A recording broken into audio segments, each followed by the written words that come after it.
জাতীয় ফুটবল দলের Spanish coach হাভিয়ার কাবরেরার অপসারণের দাবি করেছিলেন বাফুফের নির্বাহী কমিটির সদস্য সাখাওয়াত হোসেন ভূঁইয়া শাহীন, কিন্তু কোচ বদলের দাবির বদলে নিজেকেই হারাতে হলো গুরুত্বপূর্ণ দায়িত্ব।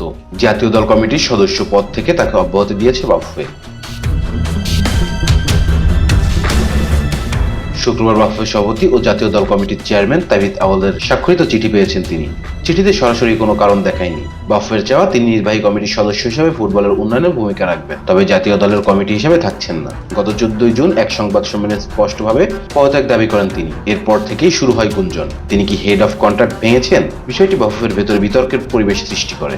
প্রায় 3.5 বছর ধরে বাংলাদেশের জাতীয় পুরুষ দলের দায়িত্বে থাকা কোচ কাবরেরার কাঙ্ক্ষিত সাফল্য এনে দিতে পারেননি। 2023 সালে সাফ চ্যাম্পিয়নশিপে সেমিফাইনালে ওঠা ছাড়া তার আমলে উল্লেখযোগ্য কিছু নেই। সম্প্রতি সময়ে ভারত ও সিঙ্গাপুরের বিপক্ষে জয় না পাওয়ায় কোচের কৌশল ও খেলোয়াড় বাছাই নিয়ে সমালোচনায় পড়ে।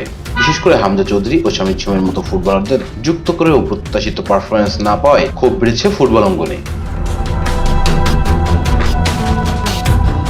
এই প্রসঙ্গে শাহীন সংবাদ সম্মেলনকে বলেন, আজই সভাপতির স্বাক্ষরিত চিঠি পেয়েছি, আমাকে অব্যাহতি দেওয়া হয়েছে, তবে এতে কোনো সমস্যা নেই, নির্বাহী কমিটিতে তো আছি। তবে আমি এখনো মনে করি বাংলাদেশ দলের হয়ে ব্যর্থ হাভিয়ার কাবরেরার পদত্যাগ করা উচিত। এটা আমি মনে করি অনেকেরই দাবি। Rezan Islam, B sports. Please subscribe our channel to get more information about Cricket World.